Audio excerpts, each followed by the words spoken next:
survivor, Kelly Ryan. It's the Kelly Show tonight, I guess. She's going to speak of her journey with the disease. And if you haven't read her bio in the program, you should. She's adorable, actually, funny and clever, and you're going to enjoy Kelly. She's got a great personality. So, Kelly Ryan.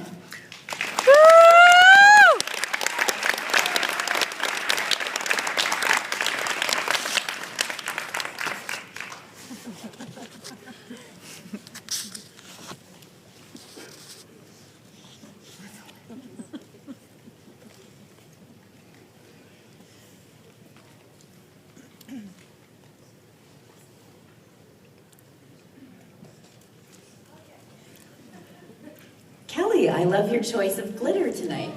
Look it. Yes, Kelly. And the glitter. Oh, I got it. Yes. My choice of props.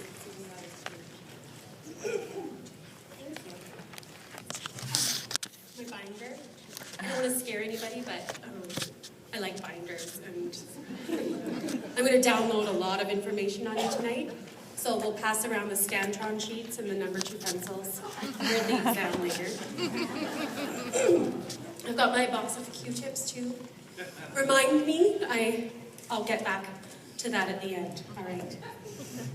Water, Kleenex. I think we're good. Hi everyone. I'm so happy you guys are here. I cannot believe actually that this night is finally happening. Thank you all. When Nikki asked if I would speak tonight, I was honored. But I said no.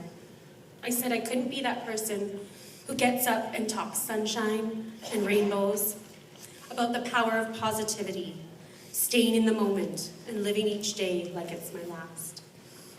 I think that's what people like, and that's not what I can give anymore.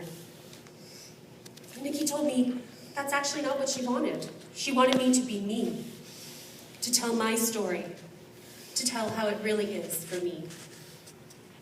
And so I said yes. So here it is, my story, my life with CF. Can you hear me? Where should I stand? Is this yes? Good. Woo!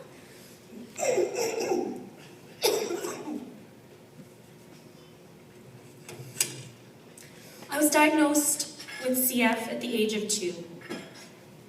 My parents were told that I would not likely live past the age of 18. As a child, I didn't have to worry about that. My parents looked after me, and they made sure I got the care I needed. My parents had fears and worries, but not I. I was a little perfectionist, a bit obsessive to be sure. I wanted everything just so. Perfect. Is that too much to ask? At the age of 9, I began speaking to groups about CF, at fundraisers and sporting events, meetings and conferences.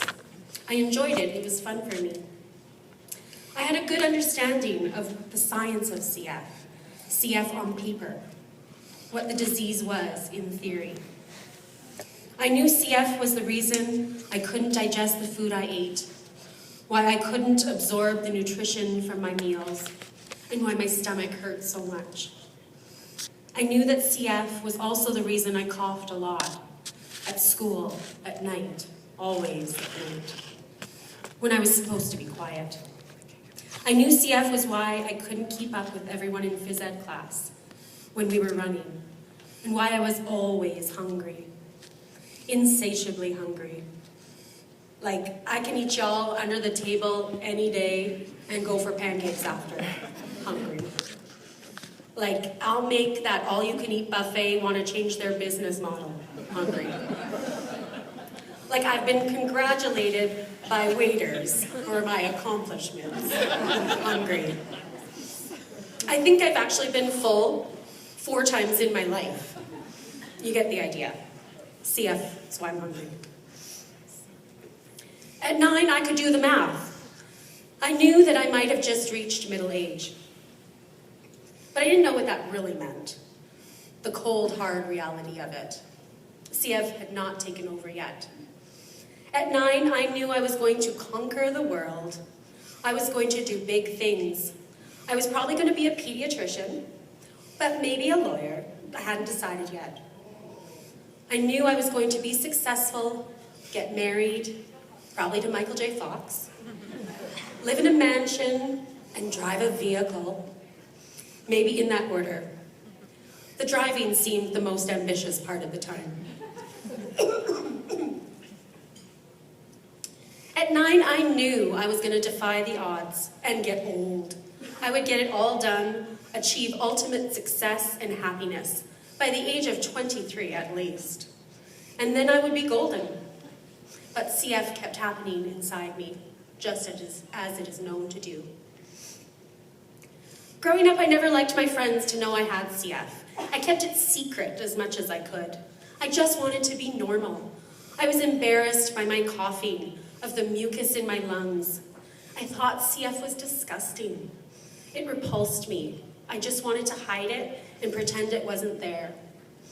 I didn't want to take my enzymes when I ate with other people, though I desperately needed them to digest the food and to prevent debilitating pain. I wanted to be like everyone else, and no one else had to take pills to eat food.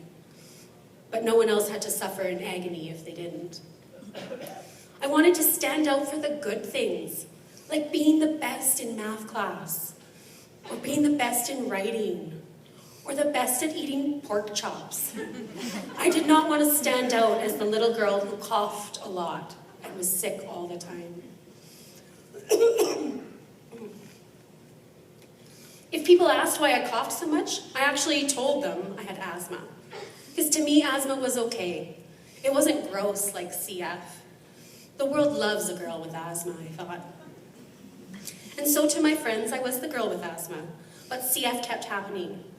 There were more lung infections, more need for treatment, for IV antibiotics, and hospital admissions. As I got older, CF started to really get in my way. CF had its own agenda, and it interfered with my best laid plans. It pulled up a chair right beside me, and it didn't seem willing to go anywhere. CF was evolving into something I actually had to pay attention to, that I might have to acknowledge and look after. And I didn't like it. No, not cool for me. I rejected CF, dismissed, denied, avoided, ignored. CF scared me, and it made me angry. At 18 years old, I was away at university, and I had just exceeded my official life expectancy. The disease that I had bravely talked about as a child at fundraisers and charity events, in public awareness campaigns in the newspaper, on the radio, and on TV. That disease I kept for my friends so that they would think I was just like them. The disease which I had kept at a distance was happening to me for real. And as it turned out, I was not going to be okay with dying young. At 18, that was not okay with me. I couldn't accept that. It felt like my life was just beginning. The reality I was facing was terrifying. In the summer of 2000, I started to notice that I was bruising really easily. Big bruises, like the size of baseballs, black eyes, no explanation. My days of contact sports were so far behind me. Let's be real, my days of contact sports never were.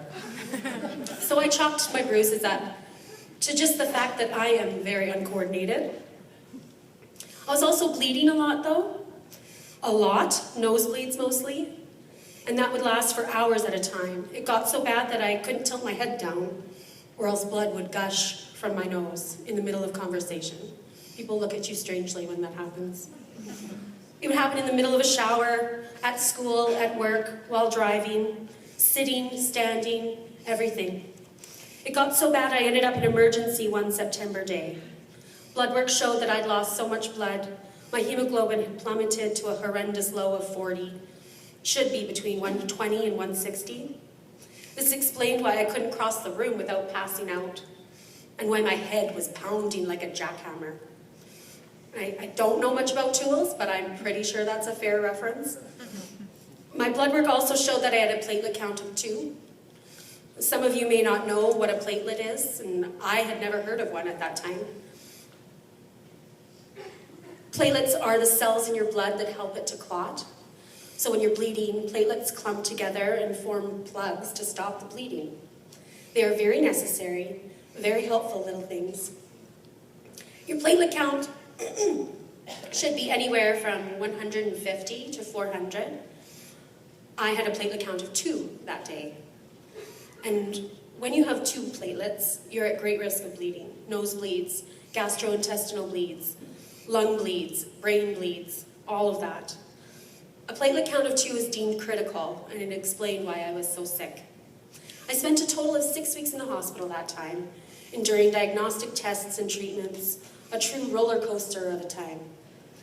Things seemed to get better.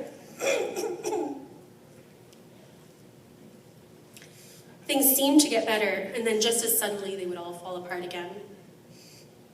Eventually, after everything else was ruled out, everything including leukemia and HIV, I was diagnosed with ITP, idiopathic thrombocytopenia purpura. That's on the test, just if you want to write that down.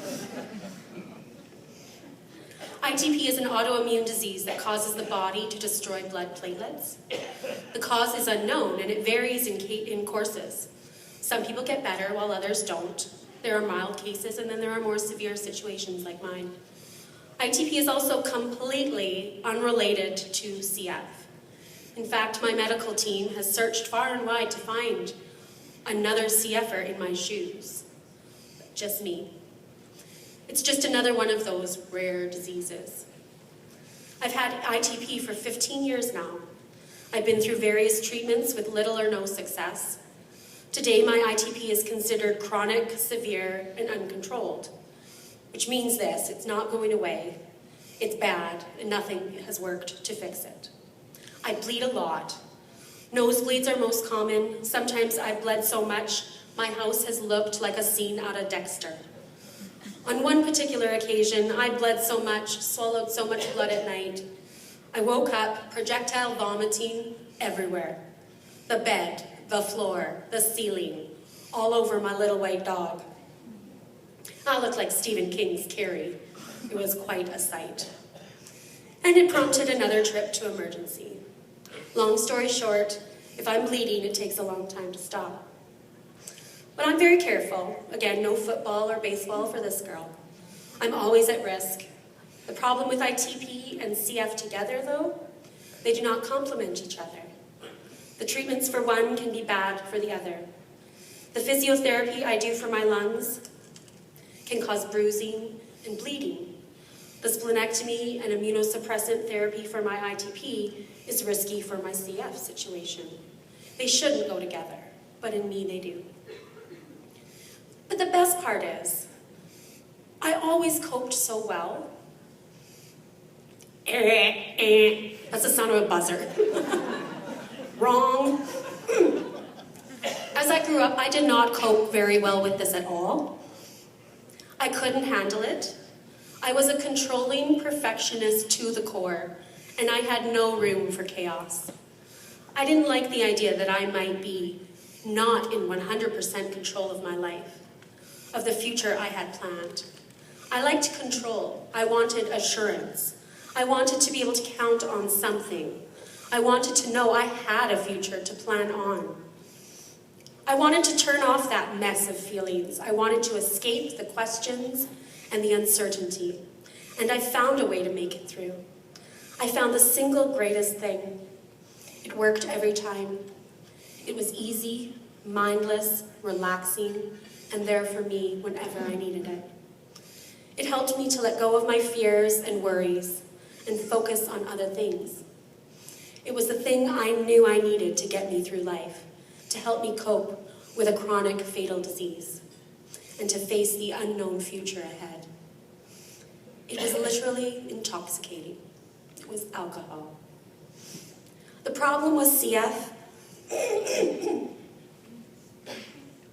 CF was taking everything from me and hurting me and scaring me. CF was going to kill me. My life wasn't going to be what my 9-year-old self had thought. CF took away my control, and alcohol gave it back to me. And so that is how I learned to live with cystic fibrosis. That is how I learned to cope with my life. Alcohol fixed everything for me. And now I live happily ever after.